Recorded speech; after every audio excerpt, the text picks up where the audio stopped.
굉장히 두렵다. 이화영 전 경기부지사입니까? 이런 얘기를 한 게 녹취록으로 공개가 됐는데 일단 지난 1일 법사위에서 뭔가 하나가 공개가 돼요. 녹취록이. 이게 이제 민주당에서는 아마 예상을 못했던 것 같아요. 일단 첫 번째 그 녹취록 목소리 공개되는 장면 확인해 보겠습니다. 쌍방울이 대북 송금을 대납했고 이재명 전 지사에게도 보고했다라고 한 적 있어요? 그러니까 그거는 이제 검찰 아니 예스만 예스노만 그러니까 하세요? 그런 적 진술한 적 있죠? 법정에서 그런 적 없습니다. 이재명 대표가 대북 송금 사건을 보고받고 관여되어 있었다고 검찰에서 자백한 적은 있었죠? 그게 그건- 허위 자백이라고 주장하는 거 아닙니까? 자백하는 사실이 뭐- 있죠? 그런 사실 자체가 없기 때문에 아니 조서가 나와 있고 당시 이화영 증인이 자백하는 그 조서 내용에 같이 서명 날인까지 했었어요. 그러니까 설주환 변호사께서는 6월 12일인가 사임을 하셨고 변호사가 없으니까 박상용 검사가 저를 회유해서 그런 허위 사실을 자백하도록 만들어내려. 설주환 변호사는 이화영 증인에게 부적절한 회유나 협박하는 장면을 아예 목격한 적이 없다라고 얘기해요. 그리고 그 사실을 이화영 증인으로부터 들은 적도 없다라고 하고요. 자, 이런 얘기가 오가는 와중에 뭔가 하나가 공개가 됩니다. 다음 영상 확인해 보시죠. 작년 7월 12일에 이화영 증인과 김영태 변호사 간의 서울구치소에서 법원에 로비했고 변호사비 대납했고. 절대 말씀하시면 안 됩니다. 이재명 지사의 재판을 도와줬다는 거예요. 저희가 이 지사 그 조직을 관리했었잖아요. 광장이라고 하는 그 이해찬 대표도 관련돼 있고 조정식 국회의원도 많이 관련돼 있었는데 거기에 들어간 비용을 저희가 냈다. 그뭐 구체적인 액수도 좀 나오고 이 지사 쪽에 후원금을 냈고 저는 사실은 굉장히 두려워요. 본인과 김영태 변호사 간 대화하고 본인의 목소리가 맞습니까? 제 목소리 맞습니다. 근데 저 녹취를 어디서 구했습니까? 본인이 하도 거짓말하니까 제보 받았습니다. 아 참, 주의원님, 저 녹취를 틀려면 전부 다 트세요. 저렇게 부분만 짜집게 해가지고 꼭 검찰이 하는 행태처럼 하시네. 자, 저 녹취록 내용이 꽤 길었어요. 최영철 의원. 그러니까 지금 일단 이화영 전 부지사가 저 녹취록, 그러니까 변호인과 이화영 전 부지사가 뭐 나눈 내용이에요. 이게 이제 법원에 뭐 제출이 됐고 뭐 이런 과정이 있었다 그래요. 근데 이 녹취록 속에서 이화영 전 부지사 일단 굉장히 두렵다고 얘기하고요.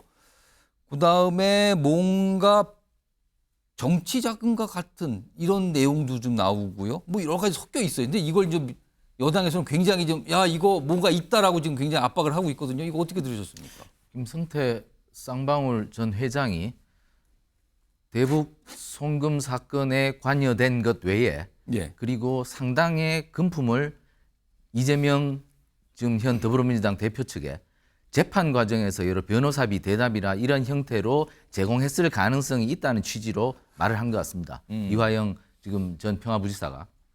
그래서 그러한 돈 관계가 어떻게 갔고 그리고 그 간 것이 어떻게 김성태가 진술하였는지 그리고 재판 과정에서도 어떻게 얘기를 하였는지 이 부분에 대해서 자기는 솔직히 좀 두렵다. 그 과정에서 어떻게 진행이 됐는지. 그러니까 결론은 그것이죠. 김성태 전 쌍방울 회장이 얼마만큼 많은 폭발적인 증거를 갖고 그것을 검찰이나 재판부에 제공하였느냐. 예.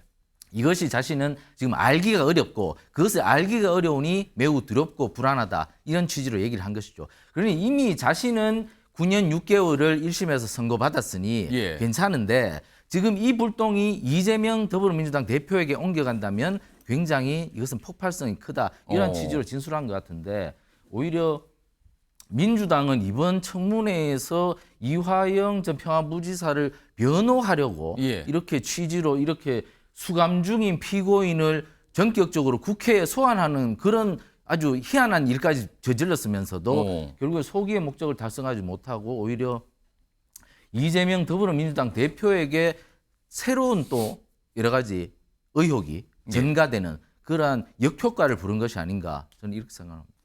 지금 이게 사실은 민주당에서는 예상을 못했던 것 같아요. 그래서 지금 보시면 이화영 전 부지사가 아니 그 녹취록 도대체 어디서 났습니까? 라고 하면서 반발하는 듯한 목소리가 나오잖아요. 뭐 그건 반발을 했어요. 근데 그와 별도로 지금 괜히 청문회를 열었는데 뭔가 보면은 약간 이른바 뭐 정치자금, 이른바 불법 정치자금 관련된 거 아니냐라고 좀 여당에서는 얘기하고 있고요. 그리고 재판 관련해서 무슨 로비가 있었던 거 아니냐. 또 여당에서 이렇게 또 보고 있거든요. 소영주 소장님. 네. 이거 청문회 열었다가 괜히 또 다른 의혹만 강조된 셈이 아니냐라는 시각이 있는데 지금. 그러니까 이제 이런 이슈가 됐다는 점에서는 예. 그런 지적이 맞죠. 어. 그런데 이제 사실관계로 확인하면 이화영 전 부지사가 이 말하는 이 김형태 변호사와의 이 접견의 녹취 내용은 예.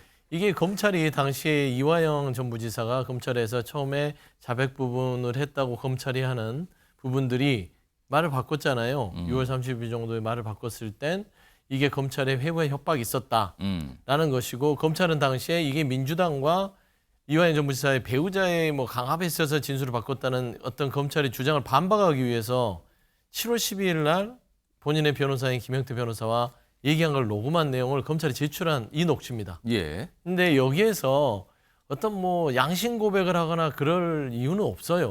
무슨 뭐 김성태 전 회장이 뭔가 있는데 우리가 숨기고 있고 그걸 검찰이 제출합니까? 바보입니까?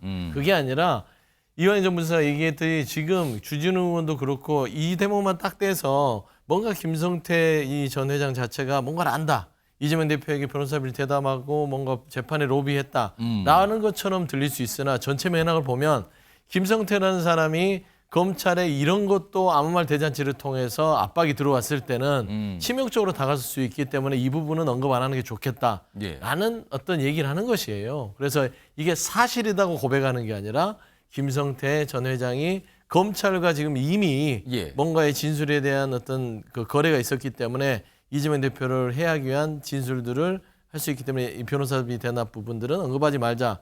이 내용이 이제 사실인 것이죠. 이게 이화영 전무사 얘기하는 녹취를 전체를 들어보면 예. 그 내용이 있다라고 하는 것이라서 뭐 정쟁의 소재는 될 수 있으나 법적 책임으로 물을 만한 정도는 아닐 것이다. 좀 그래 보입니다. 그러니까 이 건을 놓고 뭔가 녹취록 속에 뭔가 나와요, 내용들이. 이화영 전 부지사와 변호인이 주고받는 내용이 나와서 공개가 됐는데 이걸 놓고 국민의힘에서는 이거 의혹 뭐가 또 나왔군요. 이거 어떻게 된 겁니까 도대체 설명해 보세요라는 입장이고요.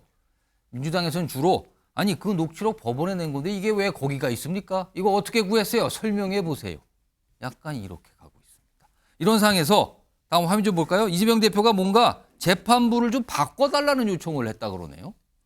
여기 보면 대북송금 재판부 재배당 요청. 그러니까 재배당이니까 다른 재판부로 바꿔달라는 거잖아요. 근데 지금 현재는 이 이화영 전 지사에게 1심 선고를 내렸던 재판부가 지금 맡고 있거든요. 근데 이재명 대표 측에서 이거를 바꿔달라고 최근에 요청을 했다고 합니다. 일단 국민의힘에는 이거 재판 불복하기 위한 빌드업을 벌써 하는 겁니까 지금? 이런 거 요구하면서 이런 얘기까지 나오고 있는데 홍석준 의원님 재판부 재배당 요청을 했다. 왜 바꿔달라고 했을까요?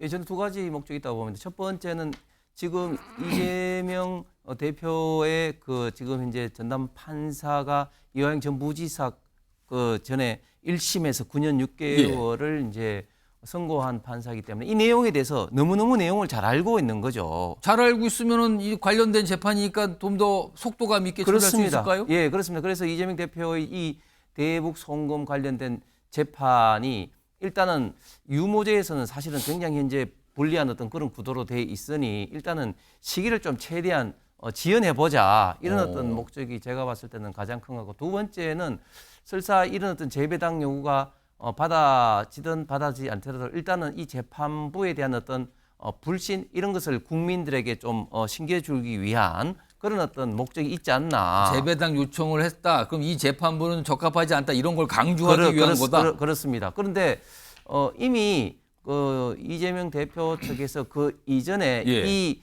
대북송금 재판권을 서울지법에 그 병합해달라고 대법원에 신청을 했는데 앞서도 한번 그런 요청을 한 적이 있었죠. 대법원에서 이제 기각을 했습니다. 그렇기 때문에 이 사항 재배당 요청에 대해서도 법원에서는 굉장히 현재 좀 부정적으로 바라보지 않을까 생각합니다. 신윤영 전 의원님, 만약에 재판부에서 이재명 대표 측의 재배당 요청을 받아들이면 이것도 재판 선고시 계속 늦어지는 거 아닙니까? 또 오래 걸릴 거 아닙니까? 처음부터 다시 봐야 될 거 아니에요, 새로운 재판부가.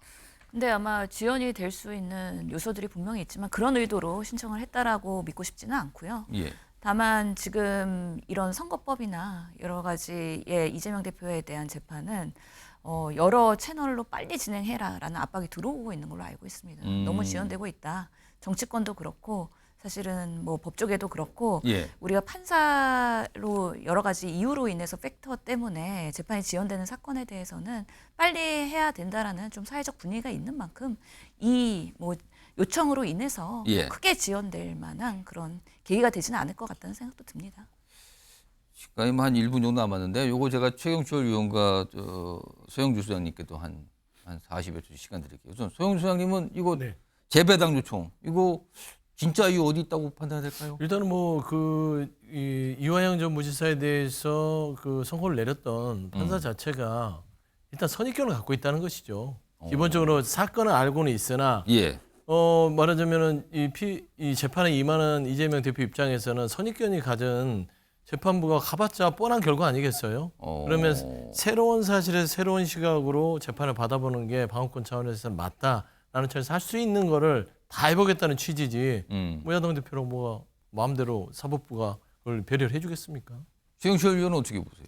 이화영 평화부지사가 9년 6월에 형을 받았는데 예. 매우 이례적으로 중형입니다. 예. 그 본인이 물론 부인하고 있고 여러 가지 증거에 대해서 뭐 인멸하고 있다 이런 재판부의 판단도 있지만 9년 6월이라는 것은 뭐 아주 흉악범들이 받는 형인데 더구나 물론 부패사범이긴 합니다. 이 형사 11부가 부패사범을 심리하는 형사 11부인데 수원지법이 그런 큰 중형을 받으니 이재명 대표도 솔직히 사람인데 예. 거기에 대한 불안감이 있는 것이죠. 그러한 심리가 작용했다고 보고 하지만 지금 수원지법에는 부패범죄를 심리하는 곳이 형사 11부, 형사 14부가 있는데 예. 14부로 넘어갈 가능성은 없다. 11부에서 계속 심리를 하여서 이 부분들이 많은 기록을 봤기 때문에 이 재판부가 이 재판을 빨리 신속하게 진행할 수 있기 때문에 재판부 변경 가능성이 없다고 봅니다. 알겠습니다.